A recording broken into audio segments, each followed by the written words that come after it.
Kumusta kayo? Si Bal po ito ng Kwento Musikero at welcome dito sa ating channel. At ngayong araw, i-share ko sa inyo yung aking setup kapag gumagamit ako ng in-ear monitor dito sa aming Zoom Live Track L8. Bali, nandito sa harapan ko yung mga in-ear monitors na gamit ko. Ito yung dati kong gamit, yung Lecato MS1. Ito, okay naman siya. Meron siyang receiver and transmitter. Tapos madali lang din yung control niya. Meron dito sa taas na switch ng stereo and mono. Then yung power button niya.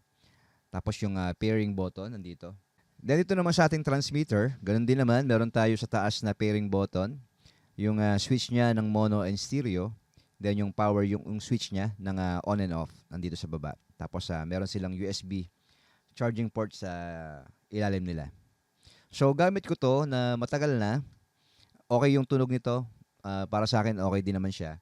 Decent yung sound niya. Medyo nakukulangan lang ako pagdating sa tone.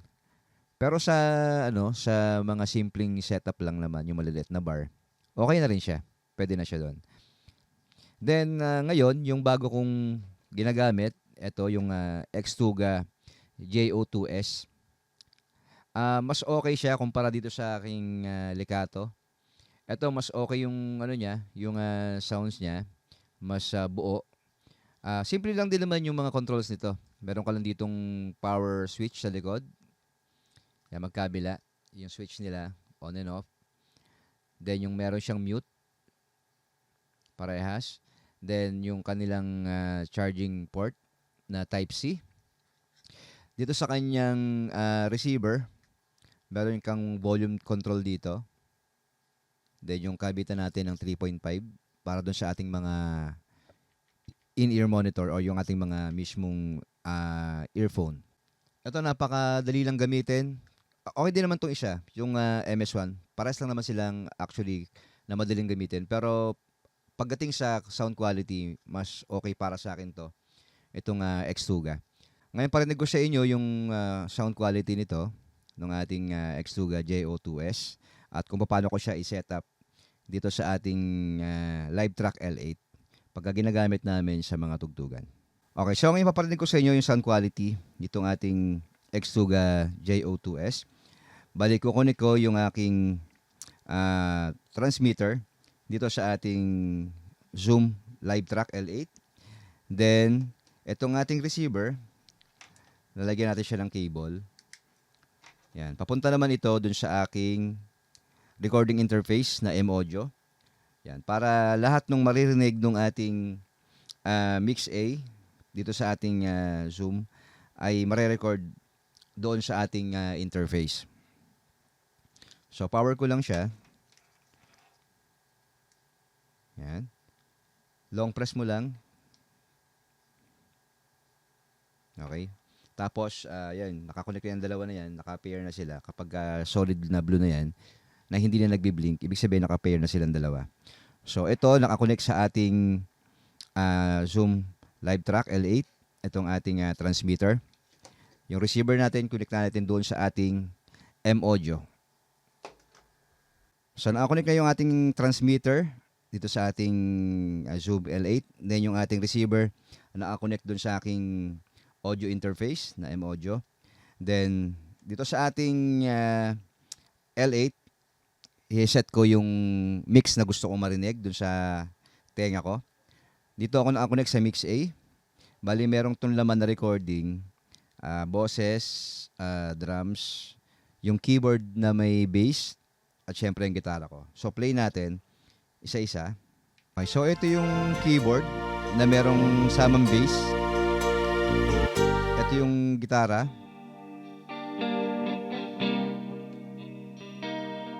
Then ito yung drums.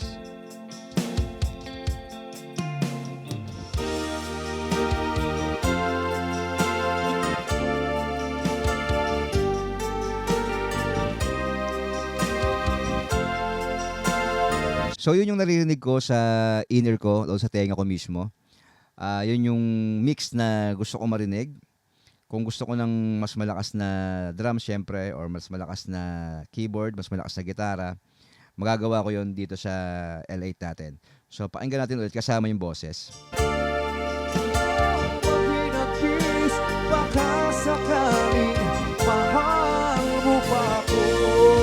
Pwede kong lagyan ng effects yung boses ko.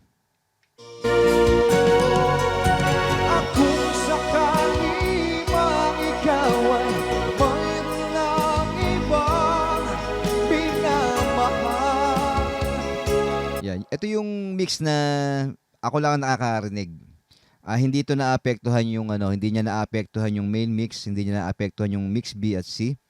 Kung ano man yung adjustment na gusto kong gawin dito sa mix ko, ako lang ang makakarinig nun, hindi nila marinig yon. So, ang maganda ron, lahat ng mga instrumento gusto kong hinaan, gusto kong laksan, ako lang yung maapektuhan, hindi sila maapektuhan. So, play natin ulit. Minamahal. Gusto ko ng mas malakas na boses, pwede kong gawin yan. At kung sakali mang tuluyan nang mawala ang pag-ibig mo Kung gusto kong laksan yung gitara ko, pwede rin. sa piling ko. At kung sakali mang magduho. Pero sa akin kasi, ako yung kumakanta, at the same time, ako rin yung nagigitara. So, ang ginagawa ko, mas lamang yung boses syempre, para mas naiintindihan ko yung kinakanta ko.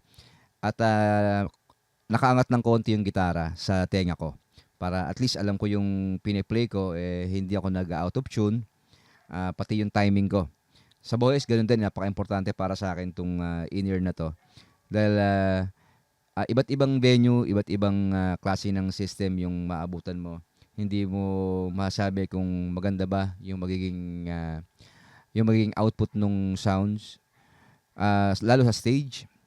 So napaka-importante na gumamit tayo ng mga in-ear kung tumutugtog ka sa iba't ibang mga event, mga bar. At yun, malaking tulong talaga to sa amin, lalo na sa akin bilang vokalista, dahil mas naiintindihan ko yung kinakanta ko. So play natin ulit. Sa ito'y aking matitiis, maghirap man o maghinagpis, baka sakaling Bali dito sa sa JO2 natin, hindi ako masyadong naglalakas ng volume niya. Then dito sa L8 naman, nasa mga 1 o'clock lang ako or minsan 12 o'clock lang. Meron pa namang additional na volume control dito na pwede mong pihitin kung sakaling nahihinaan ka o nalalakasan ka. So meron ka pa rin control sa kanya. mahal mo pa ako.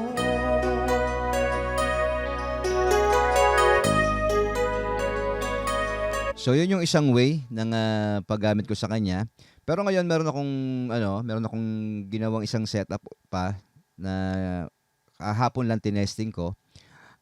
Naglagay ako ng isa pang mixer. So ito yung aking bagong setup na ginagamit ngayon. So pwede nyo rin itry ito. Malaking tulong dito para sa in-ear natin.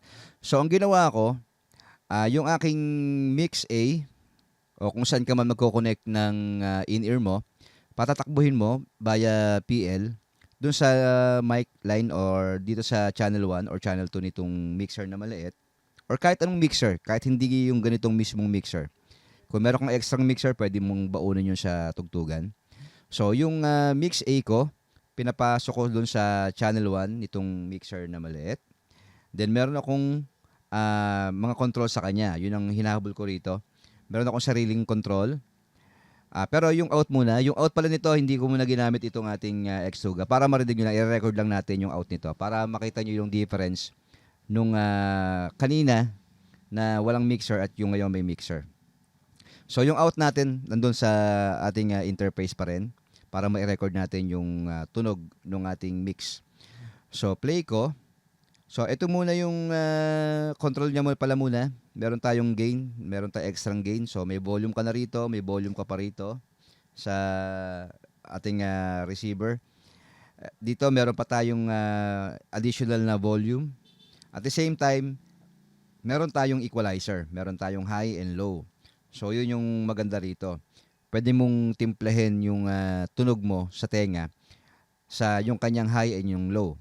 So kung masyadong matalas yung tunog, pwede ka magbawas ng high. Kung gusto mo naman medyo makatawan yung tunog or medyo lobo, pwede mong dagdagan ng low. So ito yung tunog niya. Patayin ko muna yung volume. Dahan-dahan nating iangat.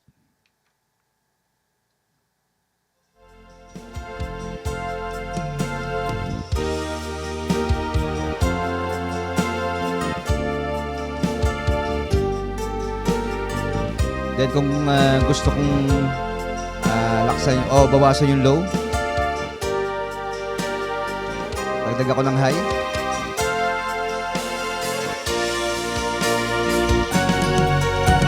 Dagdag ako ng low.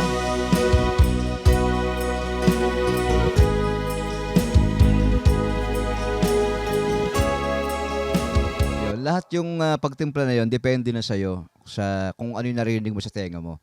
So, kung saan ka komportable, kung gusto mo yung makapal na tunog, or kung gusto mo yung medyo matalas na tunog, magagawa mo dahil meron kang additional control dito sa mixer na gagamitin mo.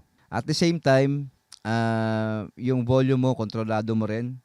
Hindi ka magpipik, hindi mo kailangang itodo yung tunog mo dito sa mixer na ginagamit mo or dito sa Zoom L8. Same lang yung volume yan. Then, dito yung ating volume sa ating ginawang mixer, hindi rin siya ganun kataas. Dito, halos kalahati lang yung gagamitin mo. Kasi ito yung magiging, ginagawa ko kasi ganun. Mababa lang yung volume dito para kung sakaling nasa gitna ako ng tugtugan, hindi ko na kailangan lumapit dun sa mixer para maglakas. Dito lang ako magdadagdag ng additional na volume ko. Nasa bewang ko lang to, minsan nasa strap ng gitara. Doon ako magdadagdag ng volume sa kanya. Hindi ko na kailangan lapitan itong mga mixer na to. Basta i-set ko siya sa ganyan, pati yung equalizer, itotono ko na siya sa kailangan kong tunog. Then yun na, dire-diretso na yung tugtugan. No? So yung dalawang paraan na paggamit ko sa kanya dito sa aking L8. At sa lahat naman ng mixer, pwede mong gawin to, yung ganitong setup, para lang meron kang additional na control. Ngayon naman, meron kaming dalawang paraan kung paano ginagamit yung ganitong setup. Kasi may iba-ibang tugtugan syempre. Meron yung pang bar na tugtugan na maliit na setup lang. Kumbaga lahat kami naka-connect lang dito sa mixer na to. Lahat ng instrumento at boses nandito. Then naka-isang linya lang kami papunta dun sa house.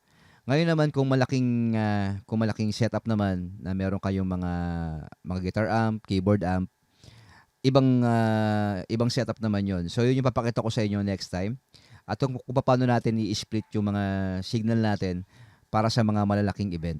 So yan lang muna yung ating video para sa araw na to. Sana nakatulong at nakakuha kayo ng konting idea. Ako po si Bal. Salamat.